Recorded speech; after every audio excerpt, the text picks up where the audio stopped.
या व्हिडिओमध्ये सांगितलेली कथा, घटना, पात्र आणि ठिकाणं ही पूर्णपणे काल्पनिक किंवा लोककथांवर आधारित आहेत. कोणत्याही वास्तविक व्यक्ती, स्थळ किंवा घटनेशी यांचा संबंध नाही.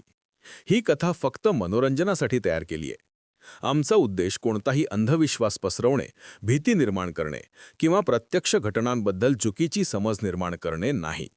हा कंटेंट 16 वर्षांवरील प्रेक्षकांसाठी योग्य आहे. नमस्कार. आजचं युग हे डेटाचं युग आहे. आपण आपला सर्व डेटा क्लाउडवर सुरक्षित ठेवतो. पण तुम्हाला माहिती आहे का की याच डेटा सेंटर्समध्ये जिथे तापमान नेहमी उण्या अंशात असतं, तिथे काही गोष्टी अशाही असतात ज्यांना थंडावा नाही तर माणसाच्या शरीराची ऊब हवी असते? आजची कथा एका अशा सॉफ्टवेअर इंजिनियरची आहे ज्याने सर्व रूमच्या बंद दरवाजा आड जे अनुभवलं ते त्याच्या कोणत्याही कोडिंगमध्ये बसणारं नव्हतं. रोहित पुण्याच्या एका नामांकित आयटी पार्कमध्ये सिस्टीम ॲडमिन म्हणून काम करायचा. डेटा सेंटरची सुरक्षा इतकी कडक होती की तिथे मोबाईल नेण्यासही बंदी होती. फक्त बायोमॅट्रिक ॲक्सेस असलेल्या लोकांनाच आत जाता येत होता.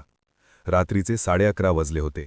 एका महत्त्वाच्या सर्व्हरमध्ये बिघाड झाल्यामुळे रोहितला एकट्यालाच डेटा सेंटरमध्ये जावं लागलं. तिथलं तापमान खूपच कमी होतं. रोहितने आपलं जॅकेट घट्ट ओढलं आणि रॅक नंबर 42 जवळ जाऊन काम करू लागला. सभोवताल फक्त मशीन्सचा गुंजारव होता. रोहितने लॅपटॉप सर्व्हरला कनेक्ट केला आणि कोडिंग सुरू केलं. अचानक रोहितला जाणवलं की त्याच्या मागून कोणीतरी गेलं. त्याला वाटलं कदाचित दुसरा एखादा इंजिनियर आला असेल, पण त्याने मागे वळून पाहिलं तर तिथे कोणीच नव्हतं. त्याने पुन्हा कामावर लक्ष केंद्रित केलं, पण थोड्या वेळाने त्याला त्याच्या मानेवर कोणाचे तरी उष्ण श्वास जाणवू लागले. डेटा सेंटरमध्ये जिथे हवा बर्फासारखी थंड होती तिथे हे उष्ण श्वास कुठून आले? रोहित घाबरला. त्याने आजूबाजूला पाहिलं, पण तिथे फक्त लोखंडी रॅक्स आणि ब्लिंक होणारे दिवे होते. त्याने विचार केला की कदाचित हे त्याच्या मनाचे खेळ आहेत.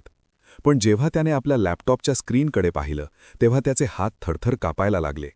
तो जे कोड टाईप करत होता ते आपोआप पुसलं जात होतं आणि तिथे एकच वाक्य वारंवार टाईप होत होतं, access denied, I am still here. रोहितने सिस्टीम शटडाऊन करण्याचा प्रयत्न केला, पण कीबोर्डने काम करणं बंद केलं होतं. अचानक डेटा सेंटरचे सर्व दिवे बंद झाले.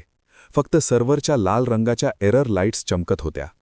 त्या लाल प्रकाशात रोहितने पाहिलं की रॅकच्या पलीकडे एक काळी सावली उभी होती. ती सावली हळूहळू त्याच्याकडे येत होती.